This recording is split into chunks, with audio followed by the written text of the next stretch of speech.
Hey, Bricks Built Studios coming at you here, talking about the LEGO Ideas Grand Piano set.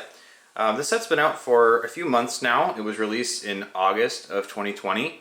We're here in mid-November right now, but we wanted to talk about this set a little differently than most of the channels that we've kind of noticed. A lot of the reviews are talking about a lot of things that we will touch on, but I also wanted to introduce the perspective of being an actual musician who knows their way around a piano and who also can read music notation, and kind of touch on some of the points that LEGO sort of missed a few of the marks when it comes to that aspect.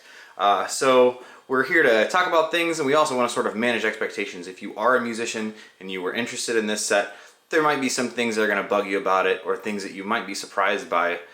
So we wanted to sort of introduce what those things might be before you dive in. Okay, so going into some of the more functional parts of the piano, we have this little, it's kind of like a cam drive down here.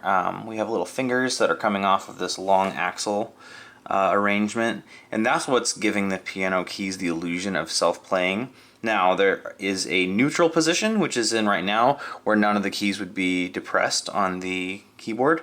And if you know Lego axles, you know that they basically have 4 positions. So if one is neutral, you're going to have 3 combinations of keys that press down, and then at that point it cycles back to neutral. So the keyboard only cycles a neutral position and 3 arrangements of keys pressed down and then back to neutral, and round it goes. So you're not going to see any actual melodies coming out. But if you wanted to customize it, you could mess around with that, and if you had a way or something that you really wanted to get specific with and create your own sequence of key movements, that would be something you could do if you take it upon yourself. Okay, so getting into the more critical side of things, again, I don't want to be hating on this at all. This is an awesome set, and if you are a musician or a LEGO collector, this is definitely something really fantastic to have in your collection. But LEGO really missed the mark when it came to representing music notation. And a small example of that can be seen right here on the Playday sheet music. So there is some accuracy in the notation that they provided leading into the song. And it's the song that plays in the app, it's the song that's in the ads and commercials and things that they're using on this set. One of the funny things that I found was that when I was reading this, I got to this measure down here on the bottom left. And if you want to count the beats here, there's suddenly 5 beats in this measure. The song is basically written in 4/4, but there's a 5th beat here. And it took me a second to understand what happened. And they failed to show these 4 eighth notes as 16ths. So those 8th notes added an extra beat to the measure, and they just needed to draw the extra bar there to connect the notes and draw them as 16th notes. Don't try to read this or think that you're going to learn the piece from it. You're probably better off just doing it by ear, because this tile is not representing the notation in the most accurate or discernible way. One of the things that also kind of bothers me as a piano player is the fact that the sharps and flats up here, our black keys, have got this little ridge in them, and it seems like there might have been a way to create a cleaner design where this tile on the front meets up right with the edge of this tile on the top, and we can eliminate that. So that might be another detail that I would look into and maybe change on my own model. I haven't found the fix for that just yet, but it's just something that right out the gate I kind of looked at and thought, there might be a better way to do that. So if you are a piano player and that's something that you care about, you might also want to know that that's going to be something that you may not love about it, but I don't think it's impossible to adjust it and work around it. So one of the things I wanted to talk about for just a moment was the instruction manual. LEGO's done a really nice job in recent years about creating manuals that are a little beyond just the instructions. You open them up and you get some really nice photographs of the model here. You get a lot of nice information in several different languages, referring to the designers and the creative process and the inspiration behind some of the models and where they really drew inspiration from. And I was reading about Donnie Chen and learned that we really have a lot in common, and that was really fun for me to read about. Being a lifelong musician, always kind of like being a hands-on creator and builder and loving mechanical things, I definitely could understand where he was coming from while creating this model. And it was even something that I had thought of myself before. I've done a couple of piano models, but nothing quite to this scale. So this was really exciting for me to see, and hats off to him for going for it and making it happen. It's really turned out beautifully. As I was going through the instructions, I was coming across these funny little notation passages that are kind of decorating the tops and bottoms of some of the pages throughout the manual. And while doing so, I couldn't help but wonder what the notes actually were, if they were any particular song. I'm not the best sight singer these days, so I wasn't really sure if I was humming it correctly in my head as I was building.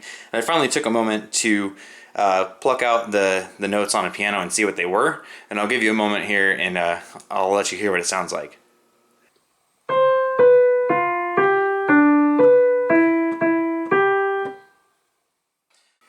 So I really am not sure what this is supposed to be, if this is just a decorative thing and it's nonsense, or if this is really like an excerpt from something. I didn't recognize it at all. So if anybody thinks that they might know if this is a melody or a piece from an actual song, please feel free to comment and let us know what that's about. But it is always the same little passage on every single time that it shows up in the manual. It's always going to be the exact same sequence of notes. So yeah, let us know if you have any thoughts on that. Alright, so speaking of notation and things like that, we're going to go into the app, and this is where things really fell short for me. For some reason, they decided that notation in the app would be complete nonsense. So for example, if we go over here in the listen options, this is where the piano basically plays itself, and you just get to hear the different pieces play out. We can go to play day. We already know what that notation looks like, even if you're not a musician. You have the tile that was included in the set, and you can see the more or less accurate notation of the song in that. However, the notation here in the app is nothing like it. It doesn't match whatsoever. So if we hit play and we give this a listen, we can actually see that the notes are going to pulse on the beat. That is somewhat accurate. But the notes represented are not what we're listening to. They're not what we're hearing. This in no way whatsoever represents this piece of music. And it's a very strange choice to me that they did that. It's not only limited to that.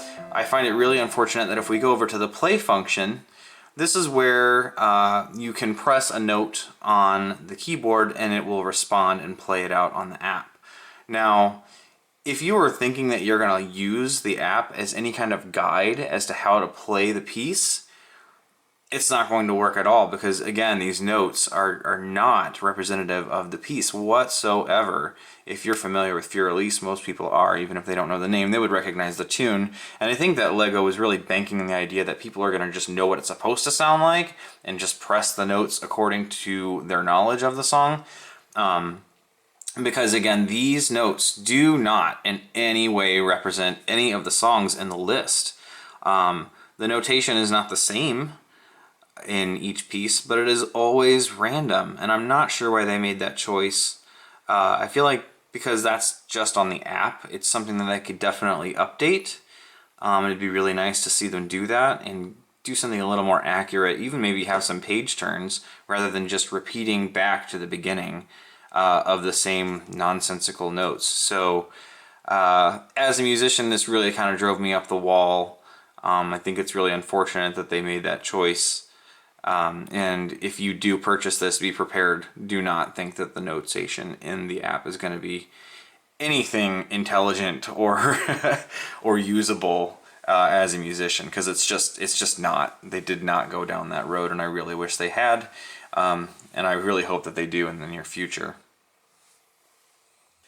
So if you're interested in any more of the interesting details or functions of this model, I'm not really going to cover them here because I think there are a lot of great review videos out there, and I don't want to just sit here repeating all the same stuff that a lot of people have already covered. So feel free to look elsewhere if you wanted to know more, but my main focus was really just getting the perspective of a musician here and letting everybody know sort of where it really succeeds, where it maybe falls a little bit short. But at the end of the day, it's a really beautiful model. It's a lot of fun to build. It's a lot of fun to play with.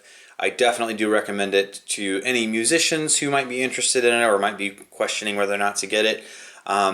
Lego collectors, Lego builders, obviously you guys are out there and you know that it's around, and it's definitely a cool model. Really glad that I have it. It's gonna look really nice on top of my own baby grand piano here at home. So yeah, thanks for checking out the video.